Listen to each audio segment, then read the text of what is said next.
What's going on, guys? Welcome back to another video on the AJ Plays channel, and today this is a video that I think somebody needed to make, because we have a lot of new MLW fans coming into the league and making assumptions right off the bat based off of the 4 opening series that each of the teams have played. Now keep in mind, I'm recording this on May 31st. Each team has already played their first set of series. Now I'm here to tell you guys, going into this season, if it's your first time as an MLW fan, opening day is not a good way to judge the season at all. And this is why. So we have several arguments in regards to how teams start out, how players start out, and also like the way, everybody is coming back from the off season. So we are going to start out with teams that start out on a bang, but then they just fade away as the season progresses. So as you can see here, we got both the Coastal Cobras and the Midwest Mallards. I've done the last 4 years because both of these teams have had a similar 4-year stretch.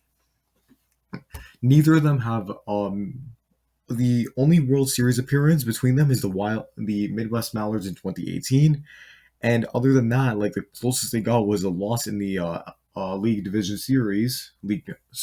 Championship Series on both of their sides. And some of these are really bad. Like in 2020, the Cobras started out 3-0, but then they missed the playoffs after going 2-10 in the final 12 games. Meanwhile, the Midwest Mallards did the same thing. They started off 2-1 in 2021, then they went 2-10 in their next 12 games, and then from there that cost them a playoff spot.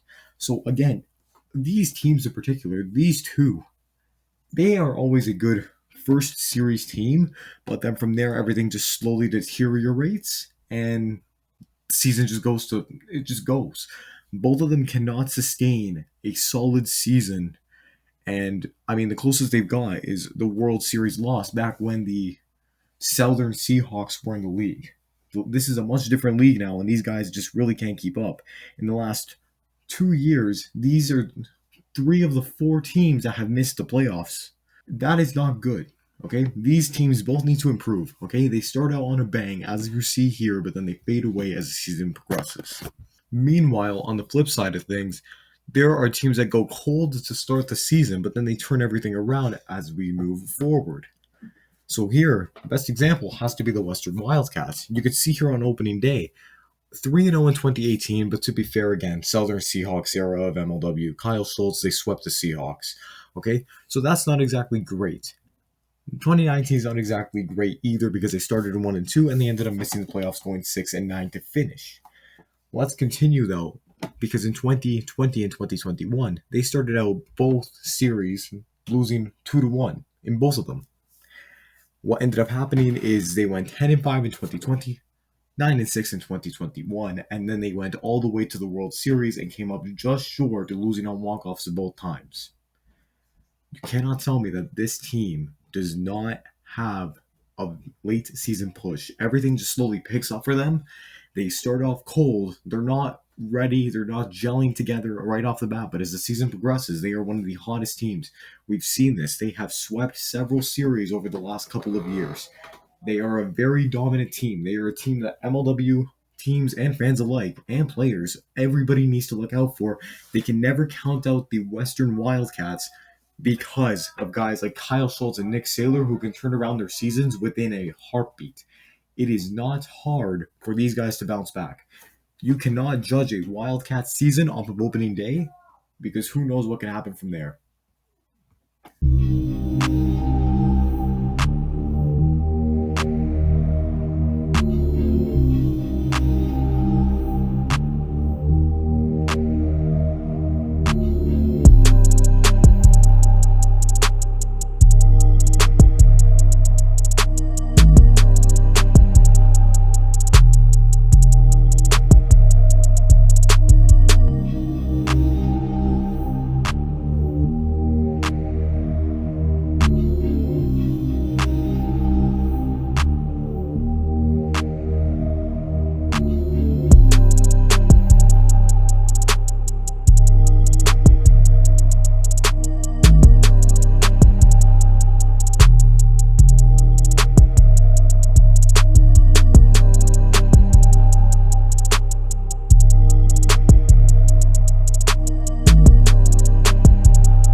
might be the closest one of that, but these guys don't average more than 261 average is the best out of both of these guys.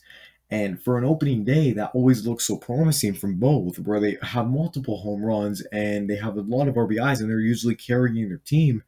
That's not good. You expect big things from these guys, and unfortunately, they cannot deliver, and it really hurts the teams. It hurts their teams. My final argument, as I foreshadowed earlier, it's been a long off season. So for those of you who don't know, MLW Wiffle is based out of Brighton, Michigan, okay? I am from Toronto, Ontario, in Canada, guys. And I could speak for probably all of us all of us provinces here in Canada and a lot of northern states when I say that there are frequent snowstorms and freezing temperatures from the months of late November to late March or early April, okay? We have some of the craziest weather sometimes. This year in particular, it was like April, 20th, and spring training was later in the week. MLW Wiffle Ball, they take a picture and they post it to their Instagram of it snowing outside. Yeah, so again, very ridiculous weather we have. With minimal time to prepare and actually get back onto the field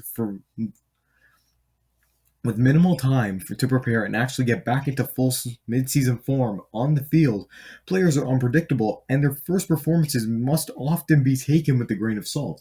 Guys like, Nick Saylor, Kyle Schultz, Jimmy Norp, maybe even Drew Davis, Ryan Crouch, like these performances, you can expect them to continue throughout the season because they're such good players that they don't take off days. I don't know what it is with them, but they don't take off days. However, there are some guys who have obligations, and wiffle ball is more of a pastime in the summer. So who knows if they're really back into the full swing of things yet.